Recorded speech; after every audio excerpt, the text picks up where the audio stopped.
Welcome to IVF This, episode 171, IVF and Self-Gaslighting. Welcome to IVF This. I'm your host, Emily Ginn. After 10 years of primary and secondary infertility due to both male and female factor infertility, I am now the mother to 3 beautiful miracles. I am married to my favorite person in the world. I'm a social worker, a life coach, and an IVF warrior. I'm here to teach you how to manage your mind and emotions during your IVF journey, to break free from anxiety and regain control of your life, even in the midst of infertility. I'm going to teach you how to say IVF this to how we think about, talk about, and experience infertility. Let's go. Hello, my beautiful friends. I know it's been a while, but I'm really glad I get to talk to you today. As I mentioned, it has been a while. There have been some goings on in my family. My kids are fine. My husband's fine. My parents are going through some health stuff that I've been working really closely with them on, and it has just required a lot of mental and physical labor for me to be there for them, for doctor's appointments, going to the hospital, things like that. They're doing better, but that is the reason that you haven't seen me on your podcast feed for a few weeks now, almost a month. So I apologize, and I've missed you guys, and we're going to get into a really good topic today. I've been excited. I've been thinking about this for months and months and months now, and I'm really glad that I get to bring it to you today. And that is the topic of self-gaslighting. Now, it's a pretty heavy topic. But I think it's one that resonates with most, if not all of us, especially within the context of IVF and any challenging journey that you have in your life that you experience. We'll explore what self-gaslighting is, how it shows up during IVF, and most importantly, how to stop gaslighting yourself and start validating your own experiences and your own feelings, which ultimately is the antithesis, the opposite of gaslighting. So, you know me, when I like to introduce content or concepts or ideas or anything, I like to make sure that we all have some general background knowledge on it. Number one, I think it helps us understand what that concept or that idea is a little bit better.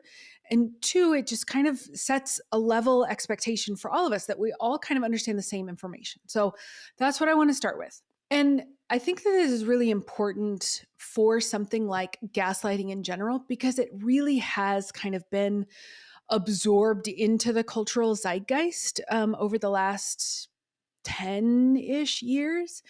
And when things are absorbed into the zeitgeist, the cultural zeitgeist, what generally happens, it's appropriated and then misused, right? We saw that with the terms like trauma and narcissism, and that is also true for gaslighting. So let's just level set everybody's expectation and understanding of what gaslighting is. So the term gaslight originates from a play written in 1938 called, conveniently enough, Gaslight. It was written by a British playwright, and the story centers around a husband who manipulates his wife into questioning her own reality and sanity. In the play, one of the key tactics for this manipulation is that the husband uses the dimmers. Now, this is 38, right? So it wasn't like widespread electricity. So he would use dimmers to dim the gas lighting in their home, and then insisting to his wife that nothing had changed when his wife notices like it's dimmer or the lights are flickering or anything like that. This constant denial of her observations, along with other like manipulative behaviors, leads his wife to doubt her own perceptions and mental stability. Like in general, it really shakes her to her core. This play was actually adapted twice, one in the 1940s. I guess they're both in the 40s. One was earlier, and then the second iteration of it was the one that was the most popular. It was starring Ingrid Bergman, I think Angela Lansbury, and I can't remember the male lead character. But The term gaslighting became kind of shorthand for this type of psychological manipulation where the abuser, this is really specific, where the abuser makes the victim doubt their own sanity, their own experiences, their own mental stability. In modern times, in the modern ages, gaslighting refers to a form of emotional abuse where one person deliberately distorts the truth, withholds information, or denies past events to make another person question their memory, their perception, or their judgment. And it's often used to describe situations like in a personal context, like in a relational context, but it can also be used and is used in broader social, political, or professional contexts. So the term gaslighting kind of began gaining cultural relevance in the 2010s, I would say, and particularly gaining awareness around specific that emotional abuse and psychological manipulation in relationships. And then its surge in popularity can be attributed to a number of things like increased focus on mental health and emotional abuse awareness, social media, online communities, political discourse, hello, and then pop psychology, the self-help culture, and just in general mainstream media and pop culture.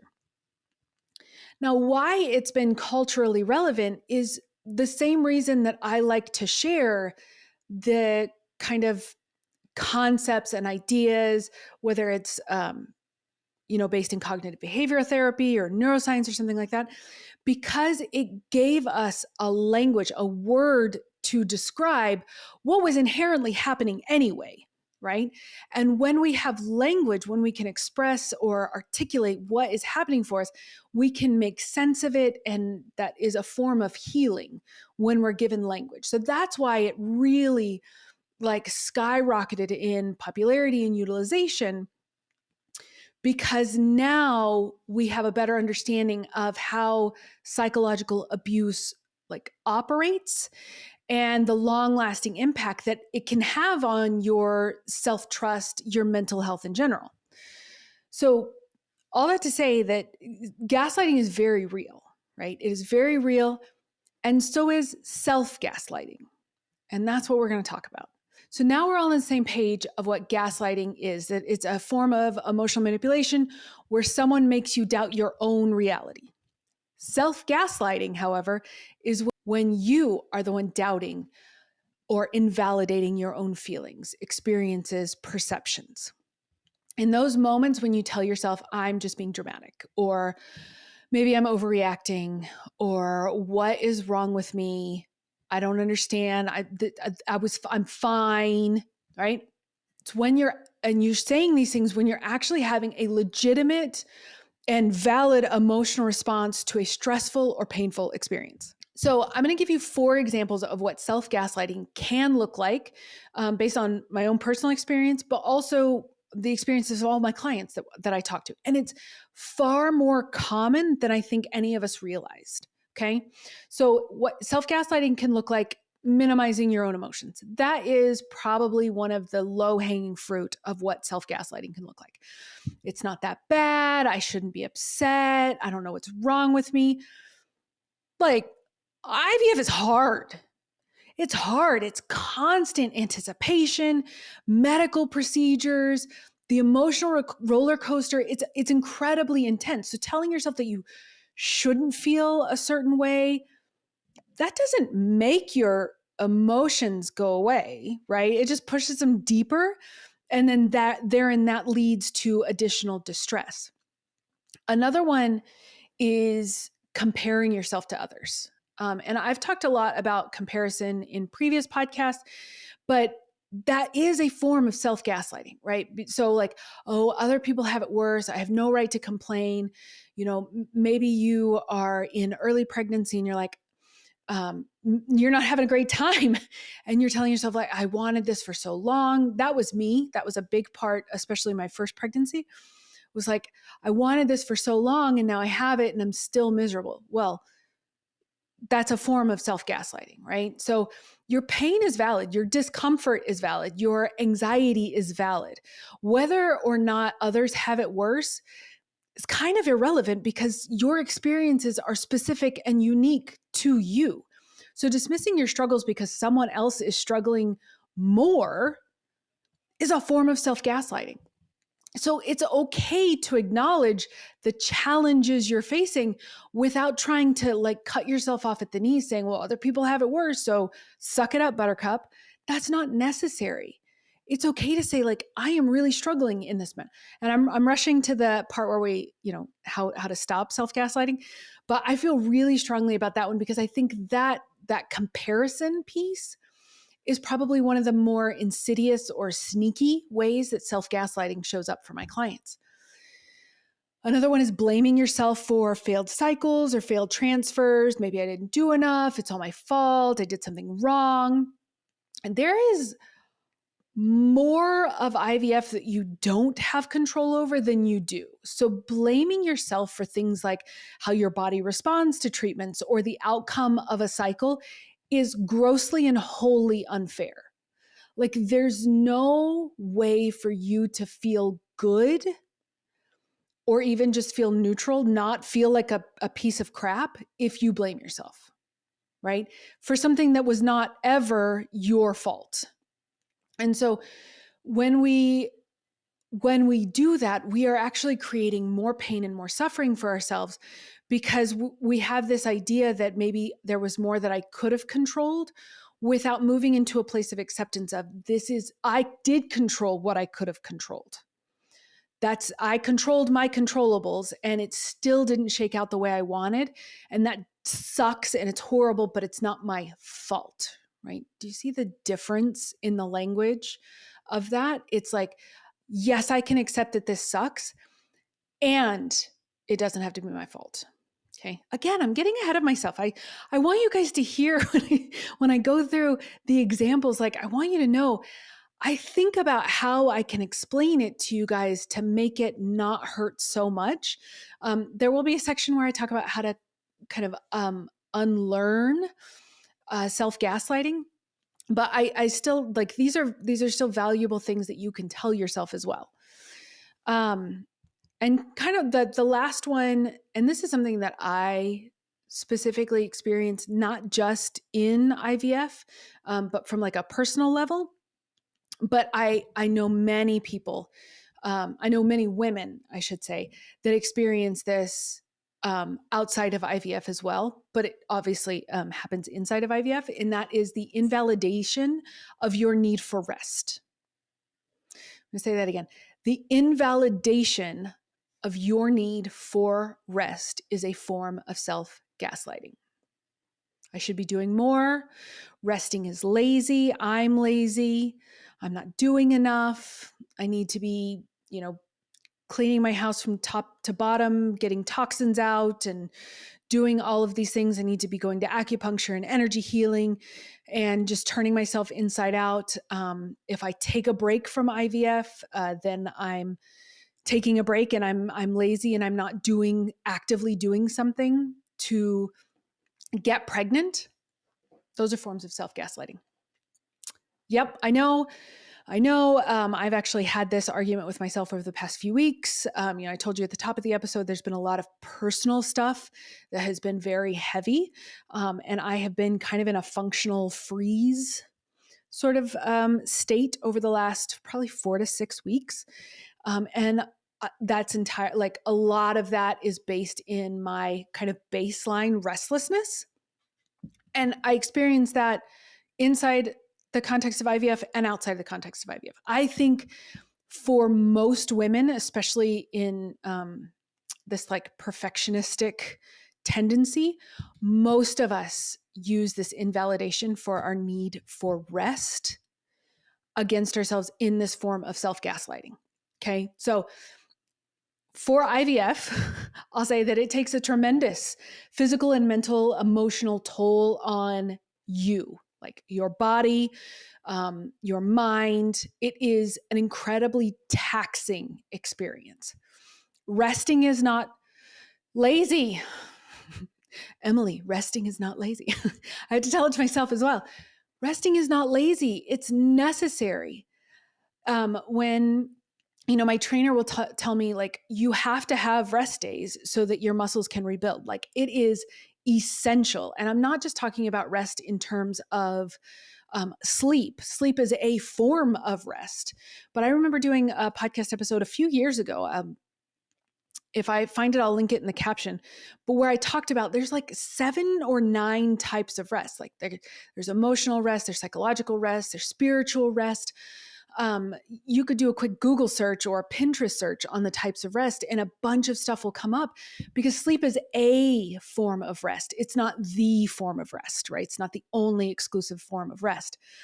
But resting is so necessary. But because of the kind of cultural and social programming that we have, that I'm going to talk about in a minute, it has become intrinsically tied to our self-worth, how much we're able to push through or accomplish in a day, in a week, in a month, in a year, in a lifetime.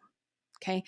And when we spend so much time invalidating our need for rest, we are then we're just turning on ourselves. We are self-gaslighting that, oh, I'm being lazy. No, maybe you just had, your in-laws in for a 4-day weekend and have been kind of like on and entertaining and cleaning and cooking and all of these things.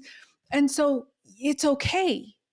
You don't have to finish this thing. You don't have to cook the very next night that they're gone. You don't have to, hell, you don't even have to go to work if you need to rest, because I guarantee you, if you don't take it when your body suggests it, you will have to take it when your body demands it, whether you're in IVF or not, because the body will demand rest from you. Okay. All right. I don't want to get too much on a diatribe. We're already 18 minutes in. Whew, we got this. So why do we do this? Why do we do this to ourselves? We know where the term comes from. We know how dangerous it can be to our relationships. And when I talk about relationships, I'm not just like your friends, your professional relationships, or your partner. I'm talking about the most important relationship that you have with anyone in this world is the one that you have with yourself. Okay. So why do we do it? Self-gaslighting doesn't just happen out of nowhere. It's often very deeply rooted and ingrained beliefs and responses that we're probably not fully aware of. So some of the common reasons around this tendency come from, if you know me, it's going to be social and cultural conditioning. I was just talking about it a second ago. I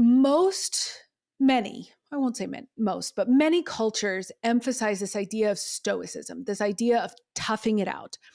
We're subtly and explicitly taught that certain feelings like sad, frustration, fear are signs of weakness. They're not, just, BT dubs. But in Western cultures, right, a culture that I am a part of, there's this hyper focus on the idea of positive thinking. And that should be in the form of culture, that should be pursued even at the expense of processing real emotions. And so this toxic positivity can make us feel like we are failing if we aren't constantly and consistently upbeat, resilient, even in the face of significant hardships like IVF. Over time, these cultural messages can really lead us to suppress our feelings and convince ourselves that our emotional responses aren't valid, right? We might not even conceive of our emotional responses because we've just shoved them down so far. So when we can conceive of them and we can perceive our emotional responses, we then tell ourselves that they're not valid. Like, I don't even need to be feeling this. And this, for IVF, can show up a lot like when we're feeling disappointed or ashamed or fearful, we tell ourselves like we shouldn't. The shoulds, right? When you're shoulding all over yourself, even though these emotional responses are completely reasonable based on the challenging experience that you're having. And then we start to doubt our feelings because we're internalizing that message that only positive emotions are acceptable. There's also the fear of vulnerability and judgment, right? This is already a sensitive topic, right? As as kind of sexualized as our culture is, we're still pretty prudish in terms of like making babies. And so infertility and IVF are still unnecessarily sensitive topics, and sharing your experiences, your emotional or physical experiences through this process can be very vulnerable. And gaslighting is a way of like protecting ourselves from that vulnerability and the fear of being judged by others. So if we downplay our pain or dismiss our feelings, we can, for a time, avoid the potential discomfort of exposing those emotions to the world, even if it's just exposing ourselves to the emotions that we're experiencing. Internalized perfectionism. I mentioned perfectionism earlier. It's a really common culprit behind self-gaslighting. When we hold ourselves to obnoxiously unattainable, impossible standards that we always need to be strong, that we need to be in control, we're capable of handling everything that comes our way, it leads us to dismiss any emotions or experiences that don't align with that image that we have in our head, right? That image that is not human, by the way. We don't imagine ourselves as humans experiencing the full range of human emotions. We mostly think of ourselves as like non-emotional robots, unless the emotion is positive in nature. So if we're struggling, our self-critic will kick in telling us that we're weak or that we're not trying hard enough. And that harsh self-judgment then turns into self-gaslighting, right? So we're denying our feelings to maintain an illusion of control or perfection. And perfectionism can be super intense during IVF because of the high stakes involved. And so we tell ourselves that we shouldn't feel scared or sad or angry because quote unquote strong people don't let their emotions get in the way.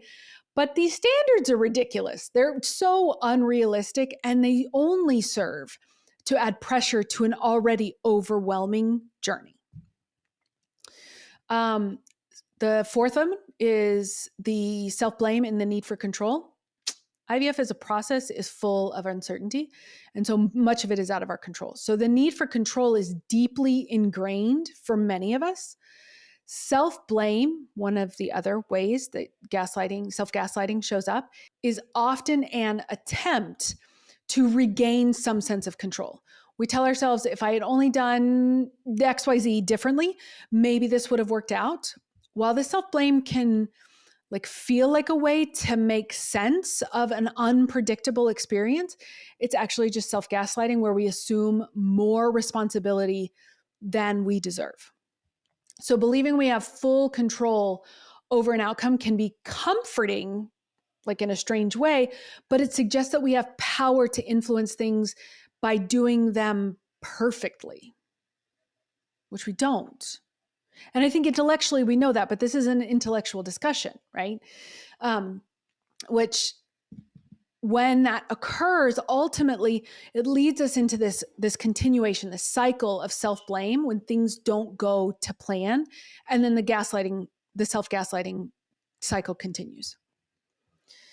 Self-gaslighting can also be protection, a protective mechanism, a defense mechanism to protect ourselves from disappointment. By downplaying our hopes or emotions, we're trying to avoid the full impact of disappointment or pain if those things don't turn out as expected. So you might tell yourself, it's not a big deal if this doesn't work. I shouldn't be this hopeful.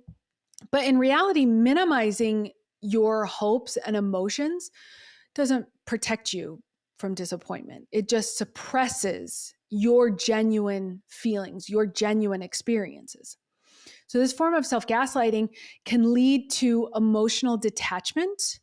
I've talked about it before. Sometimes I'll use the phrase emotional cushioning because that can feel safer in the short term, but it deprives us of fully experiencing this journey, like including the moments of hope and joy that are also important in this struggle.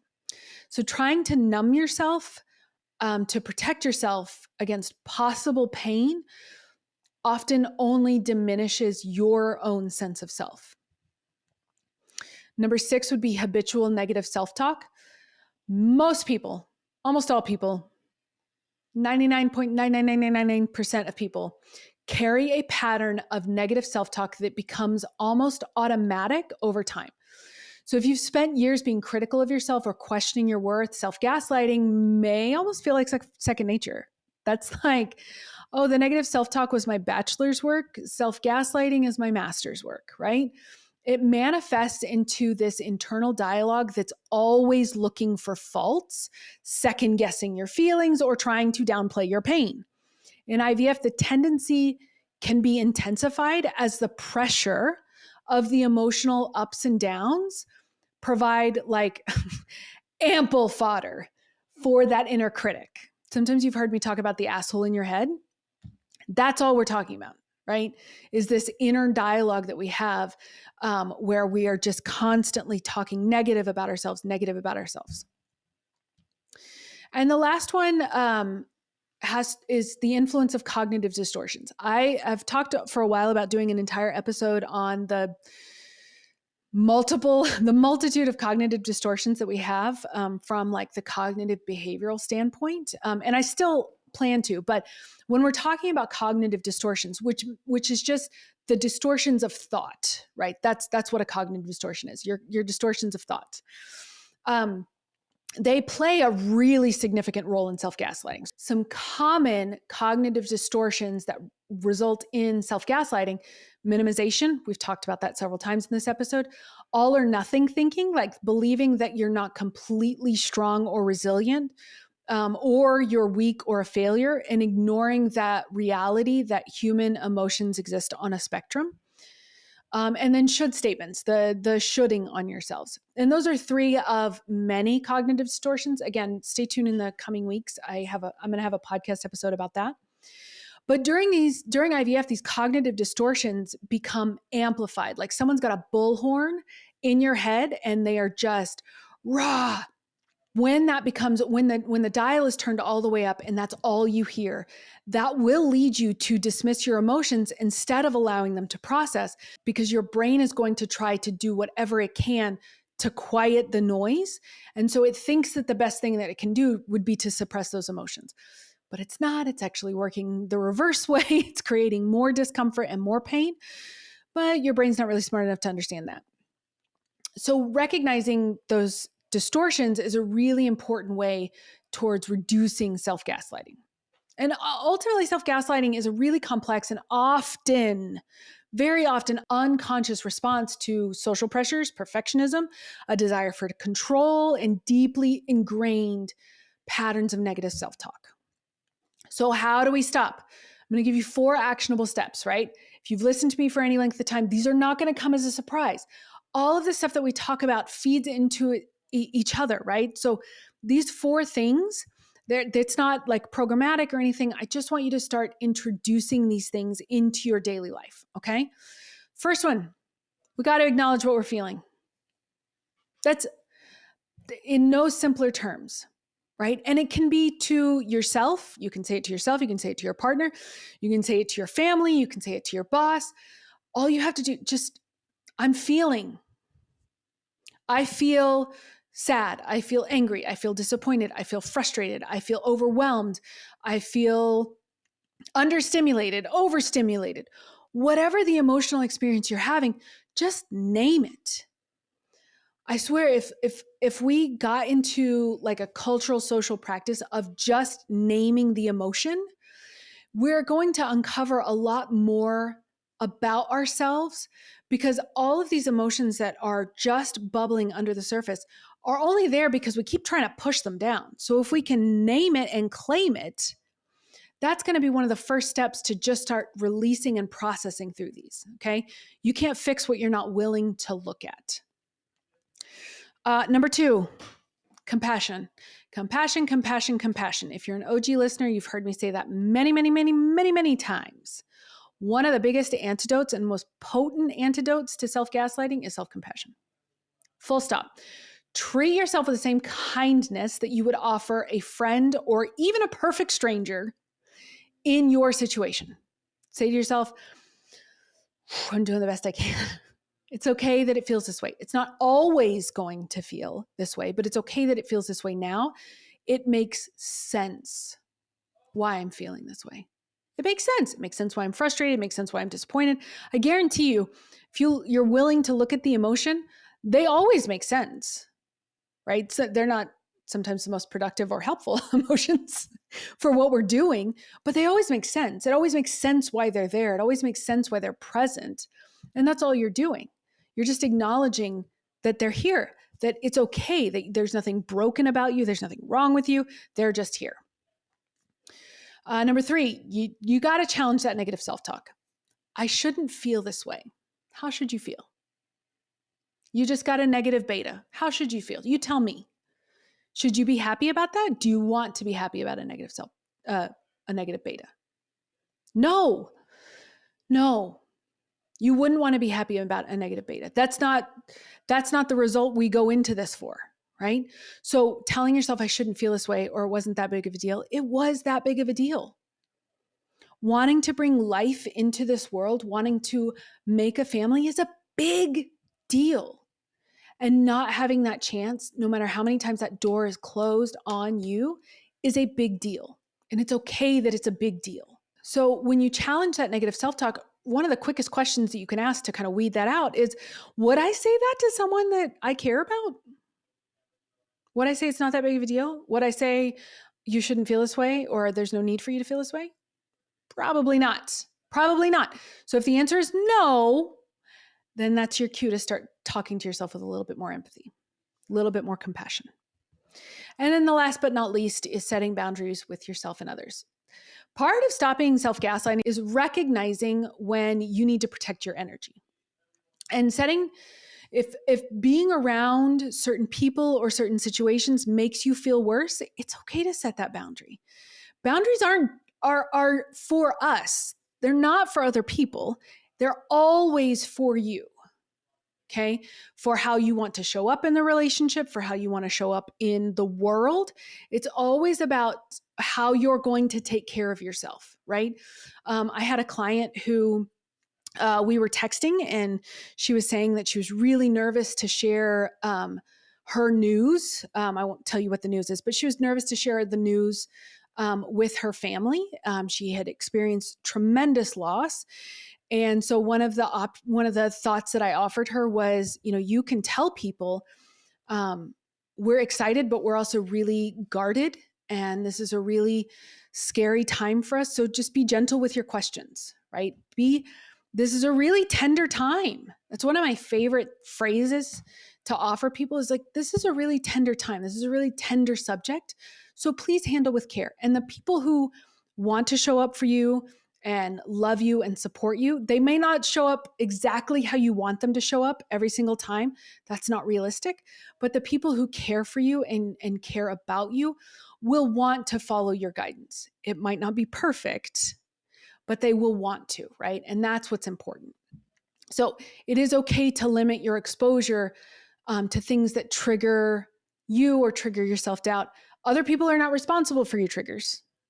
Ever. You are always responsible for your triggers.